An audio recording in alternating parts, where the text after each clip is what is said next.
এখন 10টা বাজে আর আকাশে পুরো মেঘ, বৃষ্টি হয়ে যাচ্ছে।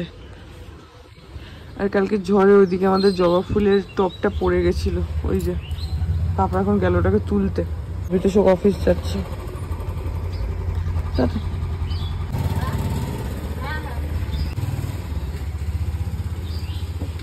Good morning everyone, welcome back to my channel. আমি প্রতীক্ষা মৈত্র চক্রবর্তী আর তোমরা দেখছো আমার ব্লগ চ্যানেল প্রতীক্ষা মৈত্র ব্লগস।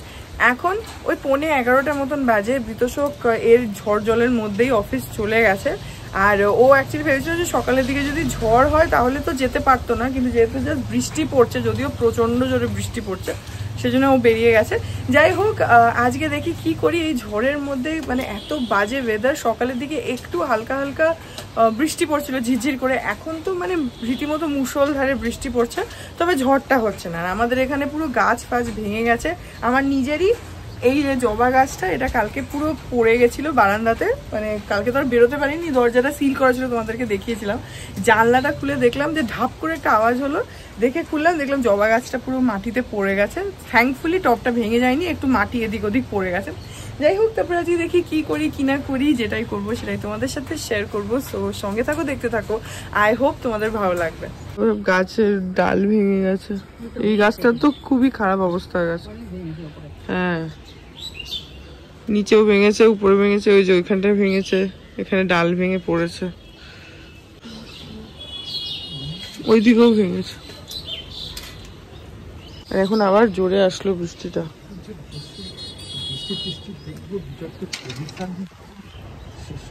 কবিতা লিখবে? কাল রাত থেকে কটা কবিতা লিখেছো বৃষ্টি দেখে? আই বৃষ্টি ঝেপে ধান দেবো মেপে, এইসব লিখেছো? তাহলে আমার কবিতা হবে বৃষ্টি, তুমি কি আমার প্রিয়তমার বাড়ি থেকে এসেছো? কি সংবাদ তব? আমার প্রিয়তমা কি এখনো আমাকে মনে রেখেছে? আমি যখন সীমান্তে কাঁধে বন্দুক নিয়ে দাঁড়িয়ে থাকি শত্রুপক্ষের দিকে চোখ রেখে, তখন আমার প্রিয়তমার চোখ দুটো মনে পড়ে।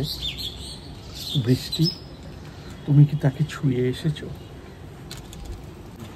এইসব কবিতা তো লেখো। কবিতা কে বারণ করছে তোমার কবিতা লিখতে? লোকের ভাত জুটবে না, সেই আমার তো চাকরি বাকরি ছিল, কিছু করে খেতে পারবো, সেজন্য লিখি না। বাবা বলছে আমি কবিতা লিখি না, তাহলে অন্য লোকে কিছু করে খেতে পারবে। এত ট্যালেন্টেড কবি। যাই হোক, এখন ভালো বৃষ্টি পড়ছে, ঘরে চলে যাই। আজকে এমন একটা ওয়েদার না, আজকে একদম খুব নেহাতি দরকার না পড়লে বেরোনো উচিত না বাড়ি থেকে, কারণ it's not at all safe. আমাদের তো সামনের মাঠটা পুরো মানে জলে থই থই করছে। কালকে তো মানে তাও মাঠটা অনেক বড় বলে না এখনো অবধি ডুবে যায়নি। অন্য আর একটু ছোটো মাঠ হলে তো বোধহয় পুরো ডুবে যেত, কিন্তু পুরো জল থই থই করছে, চারিদিকে জল। আমাদের এই সাইডগুলো একটু উঁচু, আশেপাশে তো পুরো রাস্তায়ও জল হয়ে গেছে। তো it's not at all safe. যদি না খুব দরকার থাকে তাহলে বাড়ি থেকে বেরোনো উচিত না আজকে। যাই হোক, এখন যাই গিয়ে ব্রেকফাস্টগুলো করি। আর কালকে রাতে এত মানে কাঁচের জানলাগুলোতে না এরকম সেই ঝনঝন ঝনঝন ঝনঝন ঝনঝন করে আওয়াজ হচ্ছে।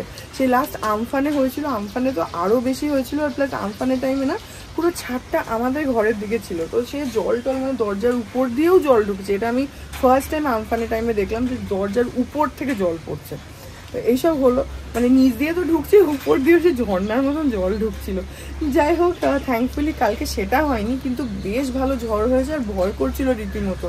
তো যাই হোক, এখন যাই গিয়ে ব্রেকফাস্ট করি আর দেখি যে আকাশ কতক্ষণে ক্লিয়ার হয়। কালকে তো বলেই ছিল যে আজকে মানে হয়তো একটু 12টা অবধি হয়তো এটা চলবে, দেখা যাক কতক্ষণ আকাশটা ক্লিয়ার হয়। একদম মুষলধারে বৃষ্টি পড়ছে, ক্যামেরায় বুঝতে পারছো কিনা জানি না, কিন্তু প্রচন্ড জোরে বৃষ্টি পড়ছে। আর মানি আর পাপা ওরা একটু বেরোচ্ছে, মানির একটা টেস্ট আছে, সকালবেলা গেছিল একটা, যেটা খালি পেটে, এখন খেয়ে ওই জন্য আবার যাচ্ছে।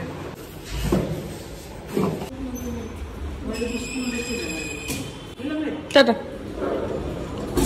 11:10 এখন মানি আর পাপা বেরোলো, ওরা এখন যাচ্ছে ফোর্টিজে। ওই যে গাড়িটা বের করেই রেখেছে। সকালবেলা বললাম না একবার গেছিল হচ্ছে না খেয়ে টেস্ট করতে, আর এটা হচ্ছে ওই খেয়ে তারপরে যেটা হয় আর কি, সেটার জন্য। তো সেই জন্য গাড়িটা পাপা বাইরেই রেখেছিল, কারণ আবার বেরোতে হবে। তো এখন যাবে, তো এইটা মনে হয় না বেশিক্ষণ লাগবে বলে, একটু সময় লাগবে, তারপরে চলে আসবে।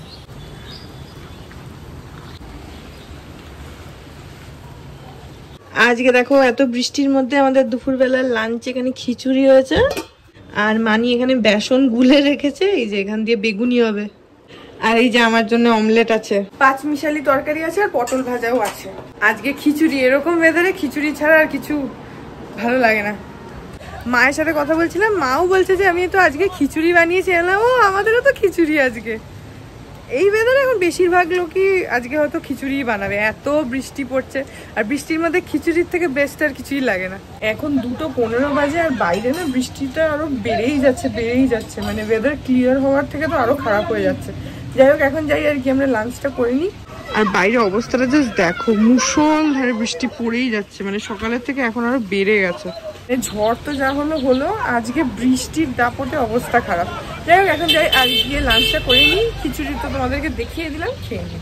এই যে খিচুড়ির সাথে এখানে পাঁপড় ভাজা, আর এখানে এই যে বেগুনি, আর আমার অমলেটটা কই? আচ্ছা, এই যে আমার অমলেট। খিচুড়ি একদম জমে গেছে। এখন 7:30 বাজে, আর বিতোষক অলরেডি এসে গেছে। ও গেছে হচ্ছে ফ্রেশ হতে, অনেকক্ষণ এসছে আজকে, অনেকক্ষণ মানে ওই 6:20 নাগাদ চলে এসেছে। এখন আমি খাচ্ছি হচ্ছে চা, এই যে। আর কয়েকটা জিনিস আমার অ্যামাজন থেকে এসছে, যেগুলো তোমাদেরকে দেখানো হয়নি, মানে এসেছে তাও 3-4 দিন হয়ে গেছে, দেখানোই হয়নি। এই যে এই 3খানা জিনিস অ্যামাজন থেকে এসছে, তারপরে থেকে রাখাই রয়েছে, তোমাদেরকে দেখানোই হয়নি। এসছে হচ্ছে, আমি বলছি, আমরা এই যে সব জামা কাপড়ের শপিং করলাম, জামাই ষষ্ঠীর শপিং তার আগে এসেছে, তো আমি রেখে দিয়েছিলাম, তোমাদেরকে দেখানো হয়নি বলে আমি আর আনবক্সও করিনি। যাই হোক, এখন তোমাদের সামনে আনবক্স করে তোমাদেরকে দেখিয়ে দিচ্ছি। ওকে, সো ফার্স্ট যেটা আমি অর্ডার করেছি সেটা হচ্ছে এটা একটা বক্সের মধ্যে 4টে বিউটি ব্লেন্ডার আছে, এই যে এইভাবে 4খানা রয়েছে। এটা একটা সেট। আচ্ছা, সবই অ্যামাজন থেকে নিয়েছি, আমি তো বললামই। সো ডেসক্রিপশন বক্সে আমি লিঙ্কগুলো 3টে প্রোডাক্টেরই শেয়ার করে দেবো। এটা হচ্ছে তোমার বিউটি ব্লেন্ডার। আমার কাছে এখন অবধি জাস্ট একটাই বিউটি ব্লেন্ডার আছে, প্লাস ওটা অনেকটা পুরনো হয়ে গেছে, তো সেই জন্য আমি ওটা তো আছে, ওটার কিছু হয়নি, নষ্ট হয়নি। ওটাই আমি ইউজুয়ালি ইউজ করি যখনই ভিডিও বানাই, বিউটি ব্লেন্ডার যখনই ইউজ করি ওটাই ইউজ করি। তা ভাবলাম যে ওই জন্য আরও মানে নতুন একটু কেনা যাক, তো 4টে সেট পেয়ে গেছিলাম, অ্যান্ড অফারেও ছিল, ভালো অফার ছিল, তো সেই জন্য আমি এটা নিয়ে নিলাম। এটার অ্যাকচুয়াল প্রাইস রয়েছে হচ্ছে 225, কিন্তু অ্যামাজনে অনেকটা কম ছিল। আমি ডেসক্রিপশন বক্সে লিঙ্ক দিয়ে দেবো, তোমাদেরকে দেখিয়ে দিচ্ছি। এটা এরকম একটা কন্টেনারের মধ্যেই আসছে, এই যে। তো তুমি তার ভেতরেই এটাকে রাখতে পারো। এভাবে 4টে বিউটি ব্লেন্ডার রয়েছে, এই যে। আর এটার বেস্ট, মানে 4টে না 4 রকম আছে প্র্যাকটিক্যালি। এটা হচ্ছে পুরো এরকম, এই যে। একটা রয়েছে হচ্ছে যেটা নিচটা ফ্ল্যাট, আরেকটাও আছে যেটা নিচটা ফ্ল্যাট, এই যে। আর এইখানে একটা দিয়েছে যেটার সাইডটা ফ্ল্যাট, এই যে। তো এক্স্যাক্টলি এগুলোর কোনো নাম আছে কিনা আমি বলতে পারবো না, আমি সেটা জানি না, বাট হ্যাঁ 4টে 4 রকম। সো এটা এরকম বক্সের মধ্যেই করে এসেছে এইভাবে, তো এরকম ভাবেই এটাকে রেখে দেওয়া যাবে। আর এর সঙ্গে আমি যেটা কিনেছি সেটা হলো এই বক্সে রয়েছে, আমি তোমাদেরকে আনপ্যাক করে দেখিয়ে দিচ্ছি। এই জিনিসটা আমি ফার্স্ট টাইম ডিসকভার করেছি, আমি জানতাম না, আমার কাছে I had absolutely no idea যে এরকম কিছু হয়, তোমরা জানলেও জানতে পারো। এরকম একটা প্যাকেটে করে এসছে, এই যে। আর এটার নাম হচ্ছে কেলি কসমেটিক্স ব্র্যান্ডটা। এরকম একটা জিপ ব্যাগে করে দিয়েছে, এই যে। এর ভেতরে রয়েছে হচ্ছে 2টো সিলিকনের brush cleaner, makeup brush cleaner বা স্পঞ্জ ক্লিনারও বলতে পারো। দেখিয়ে দিচ্ছি খুলে, এরকম ভাবে এসছে, এই যে। এই হচ্ছে জিনিসটা, এরকমই 2টো রয়েছে এখানে।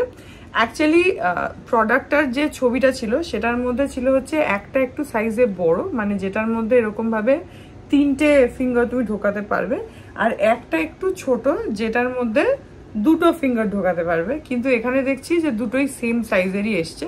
যাই হোক, ঠিক আছে, একই ব্যাপার। আমি তো অত মানে আলাদা আলাদা করে আমার দরকার নেই, হলেই হলো। আমি একটা রেখে দেবো, একটা ইউজ করবো, খারাপ হয়ে গেলে আরেকটা বের করবো। বেসিক্যালি যে জিনিসটা সেটা হচ্ছে এইরকম, এটা হচ্ছে সিলিকন ব্রাশ ক্লিনার বা মেকআপ, এই যে তোমার বিউটি ব্লেন্ডার ক্লিনার।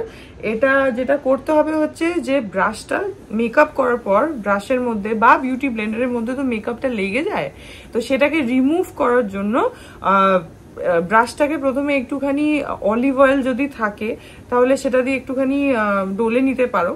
আর কিংবা একটুখানি শ্যাম্পু দিয়ে প্রথমে ধুয়ে তারপরে কন্ডিশনার দিয়ে ভালো করে ব্রাশের ব্রিসেলস গুলোকে ধুয়ে নিয়ে ওটাকে এর উপরে এরকম করে রাব করলে ওটা ভালোভাবে ক্লিন হয়ে যাবে। আমি এটা পুরোটাই ইউটিউব থেকে দেখেছি, আমার কোনো আইডিয়া ছিল না। আমি একদিন দেখছিলাম যে কিভাবে ব্রাশ ক্লিন করতে হয়, তো সেখানে আমি এই জিনিসটা পেলাম। এই জিনিসটা আমি ট্রাই করব, আমার আগের যে বিউটি ব্লেন্ডারটা আছে ওইটা দিয়ে আমি একবার ট্রাই আউট করবো, কারণ ব্রাশের থেকে আমার বিউটি ব্লেন্ডারটা একটু বেশি নোংরা হয়ে গেছে, সেটার জন্য এইটা কিনেছি। এই সবেরই লিঙ্ক আমি ডেসক্রিপশন বক্সে দিয়ে দেবো। এটার খুব বেশি একটা দাম নেয়নি, আমি ডেসক্রিপশন বক্সে লিঙ্ক দিয়ে দেবো। একটা বাটি নেবে, ধরো তোমার একটা বিউটি ব্লেন্ডার আছে বা দুটো বিউটি ব্লেন্ডার আছে, সেই রকম পরিমাণের জল নেবে, তার মধ্যে একটুখানি অলিভ অয়েল দেবে। ওরা 1 চামচ দেখাচ্ছিল, তুমি তোমার ব্লেন্ডারের কোয়ান্টিটি অনুযায়ী দেবে। একটুখানি অলিভ অয়েল দেবে, একটুখানি শ্যাম্পু, যে শ্যাম্পু ইউজ করো এনি শ্যাম্পু দেবে, তার সঙ্গে একটুখানি কন্ডিশনার দেবে, দিয়ে ভালোভাবে জিনিসটাকে গুলবে। আর হ্যাঁ, জলটা কিন্তু একটু লিউকওয়ার্ম হতে হবে, মানে খুব বেশি গরমও না আবার একদম ঠান্ডাও না, একটা মাঝামাঝি একটা হালকা লিউকওয়ার্ম যেটাকে আমরা বলি, যে উষ্ণ উষ্ণ গরম, ওইরকম জলটা হতে হবে। ওটাকে ভালোভাবে গুলবে, বিউটি ব্লেন্ডারটা ওটার মধ্যে বাটিটার মধ্যে চুবিয়ে ওটাকে ভালো করে খানিকক্ষণ সোক হতে দেবে। অলিভ অয়েলটা দিলে কি হবে, আস্তে আস্তে ওই মেকআপটা তোমার উঠতে শুরু করবে। তারপরে যখন ওটা ভালোভাবে সোক হয়ে যাবে তখন এই এরকম যদি জিনিস কিছু থাকে বা না থাকে, যদি না থাকে তাহলে এমনি হাত দিয়ে দিয়ে একটুখানি রাফ করবে, তাহলে ওটা উঠে যাবে। এইটাতে যেহেতু এরকম রাফ একটা সারফেস রয়েছে না, এটার উপরে রাফ করলে জিনিসটা বলছে ভালোভাবে রিমুভ হবে। তো এর উপরে ব্লেন্ডারটাকে ভালো করে রাফ করে ধুয়ে নিলেই ওটা একদম পরিষ্কার হয়ে যাবে। এটা তোমরা একবার ট্রাই করতে পারো, আমি নিজেও ট্রাই করে দেখবো। আর যেটা অর্ডার করেছি সেটা হচ্ছে এটা রেনের সামার স্লাশ নটি অরেঞ্জ জেলি টিন্ট। এই যে এইটার প্রাইস রয়েছে হচ্ছে 399, যদিও অ্যামাজনে অফার ছিল, লিঙ্ক ইন ডেসক্রিপশন। এটা আমি এখনো খুলিনি, দেখে নাও, এই যে খুলিনি এখনো। আমি এটা খুলে তোমাদেরকে দেখিয়েই দিচ্ছি, তোমাদের সামনেই এটাকে আনবক্স করছি। এই হলো কন্টেনারটা, আর এরকম একটা ভীষণ সুন্দর জেলি লাইক একটা টেক্সচার বাইরে থেকেই মনে হচ্ছে, কালারটা ভীষণ সুন্দর আসছে। এই যে ভেতরে রয়েছে হচ্ছে এরকম জেলি লাইক একটা ব্যাপার। তুমি চাইলে লিপসে অ্যাপ্লাই করতে পারো, কিংবা চিকসে অ্যাপ্লাই করতে পারো, চোখের উপরে অ্যাপ্লাই করতে পারো মেকআপ করার সময়, তাহলে ভীষণ একটা ন্যাচারাল একটা লুক আসে। এখন আমাকে এটা ইউজ করতে হবে, অবভিয়াসলি আমি এখনো ইউজ করিনি, তো সেটা তোমাদেরকে যখন অ্যাপ্লাই করবো তখন ডেফিনেটলি বলবো যে মানে কেমন হচ্ছে, বা তোমরাও দেখতে পাবে আমি যখন মেকআপ শেয়ার করবো তোমাদের সাথে। এই যে খুবই কম একটুখানি নিয়েছি,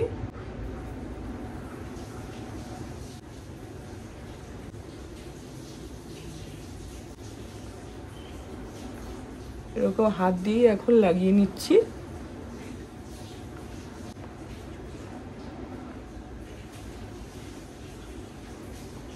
আমারটা যেহেতু একটু অরেঞ্জিশ, তো সেই জন্য কালারটা একটু অরেঞ্জ অরেঞ্জ আসছে, মানে এটা খুবই ন্যাচারাল একটা টিন্ট আসবে। এই যে, আর বাইরে ভীষণ সুন্দর একটা টেস্ট আসছে, ঠোঁটের মধ্যে দেয়াতে খুব সুন্দর একটা টেস্ট আসছে। পরে যখন মেকআপ করবো তখন আরো ভালোভাবে লাগাবো। তো হ্যাঁ, এই 3টে প্রোডাক্ট আমার অ্যামাজন থেকে এসে পড়েছিল, এখানে তোমাদেরকে দেখিয়ে দিলাম। এখন 9:45 বাজে, আর আমি আর বিতোষক দেখছি হচ্ছে ক্রু। কিসে এসছে জানো? নেটফ্লিক্সে এসে গেছে, ওই করিনা কাপুর, টাবু আর কৃতি সননের। তো ওটাই ভাবছিলাম যে কি দেখবো, ভাবলাম যে এটাই দেখি, একটুখানি লাইট মুডের রয়েছে, মানে ডিসেন্ট ওয়ান টাইম ওয়াচ আর কি। তো মোটামুটি অনেকটাই দেখে ফেলেছি, এখন আর খানিকক্ষণই বাকি আছে, আধা ঘন্টা মতন বাকি আছে। ঠিকঠাক, মানে খুব ভালোও নয়, মিডিওকার, বাট ঠিক আছে, ওয়ান টাইম ওয়াচ হিসাবে ঠিক আছে। এখন এক্স্যাক্টলি রাত 12টা বাজে। সো এই ব্লগটা এখানে এন্ড করে দিচ্ছি, এখন আমরা শুয়ে পড়বো। আই হোপ ব্লগটা তোমাদের ভালো লাগলো, যদি লাগে then please do like and comment. আর আমার চ্যানেলটাকে যদি এখন অব্দি সাবস্ক্রাইব না করে থাকো তাহলে প্লিজ সাবস্ক্রাইব করো, পাশে একটা বেল আইকন আসবে, সেটাকে প্রেস করো, অল অপশনটা ক্লিক করে দাও, যাতে আমি এই চ্যানেলে নতুন ব্লগ দিলেই সেটা নোটিফিকেশন সবার আগে তোমাদের কাছে পৌঁছে যায়। আর এই চ্যানেলে নতুন ব্লগ আসে এভরিডে। তো হ্যাঁ, চলো তোমাদের সাথে আমার দেখা হবে কাল আবার আরেকটা নতুন ব্লগ নিয়ে। ততক্ষণ অব্দি ভালো থেকো।